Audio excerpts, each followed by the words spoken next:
అబ్బో మా అత్తమ్మ టిక్ టాక్ రెడీ అయింది షాపింగ్ పోవడానికి చెన్నై షాపింగ్ మాల్.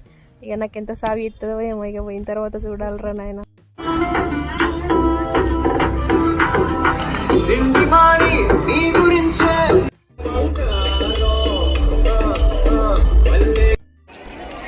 అమ్మో ఇప్పుడైతే శారీస్ తోని స్టార్ట్ అయింది ఈ రోజు.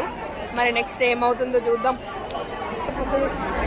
అమ్మో పసేంద్ర నాయన బుట్టి టీషర్ట్లు చూద్దాం ఉంటుంది. ఫ్రెండ్స్ బుట్టలు అయితే ఒకటి పడ్డది. ఇప్పుడు ఏ చీర కొనాలో అర్థమైతే లేదంటున్నా, చూస్తా ఉంది అన్ని. మా అత్త మన అయితే ఇక ఇంకా ఒక బుట్టి నింపింది. ఇంకా చూడాలి ఇంకేం చేస్తుందో నెక్స్ట్. ఇంకా చూస్తావా అంటే పబ్లిక్ ఎక్కువ ఉందని చెప్పేసి చెప్తున్నది. ఇంకా చూడదంట, ఇంకా అలసిపోయిందంట, ఇంటికి పోదామంటుంది. ఫైనల్లీ అత్త కొడళ్ళం అయితే 2 బ్యాగులు నింపుకున్నాం. మా అత్త చూడ స్మైల్ ఇస్తున్నది, హ్యాపీ అత్త హ్యాపీ షాప్. గాయ్స్ ఇక్కడ ఇంతకుముందు స్వీట్ పెట్టిర్రు, పొద్దున తిందామని చెప్పింది. ఇప్పుడు లేదనేసరికి మళ్ళీ రేపు వద్దామంటుంది.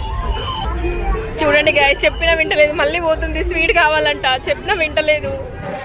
నడు లేదు, ఇంకా అయిపోయింది దా. మొత్తానికి ఫైనల్గా అయితే ఇంటికి వెళ్తున్నాం. ఫైనల్గా గాయస్ మా అత్త మాకు ఆకలి అవుతుందట, టిఫిన్ సెంటర్కి పోదామంటే టిఫిన్ సెంటర్కి తీసుకొచ్చిన. అయితే నేను బిర్యానీ తిందామన్నా, ఈరోజు ఫాస్టింగ్ అంట, బిర్యానీ తినదంట. సరేలే అని చెప్పేసి టిఫిన్ సెంటర్కి తీసుకొచ్చి ఇప్పుడే దోశ ఆర్డర్ పెట్టా, వస్తుంది దోశ. ఫైనల్గా నాకైతే బిర్యానీ తినాలనిపించింది. ఇంకా అత్తమ్మని తీసుకొని సురభికి వచ్చేసిన బిర్యానీ తిందామని. మా అత్తమ్మ కోసం అయితే పార్సల్ తీసుకొచ్చిన దోశ. సరే తర్వాత చూద్దాం. ఫైనల్లీ నేనైతే బిర్యానీ తింటున్నా. వేడి బిర్యానీ వచ్చేసింది, చికెన్ బిర్యానీ, లెగ్ పీస్ కూడా ఇచ్చేయండు సింగిల్ పీస్లో. ఇంకా మా అత్తమ్మ అయితే దోశ ఓపెన్ చేస్తుంది, ఇంకా దోశ తినేస్తుంది చక్క.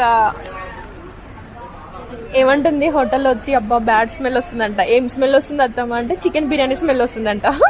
అంటే రోజు ఫాస్టింగ్ కాబట్టి చికెన్ బిర్యానీ బ్యాడ్ అయిపోయింది.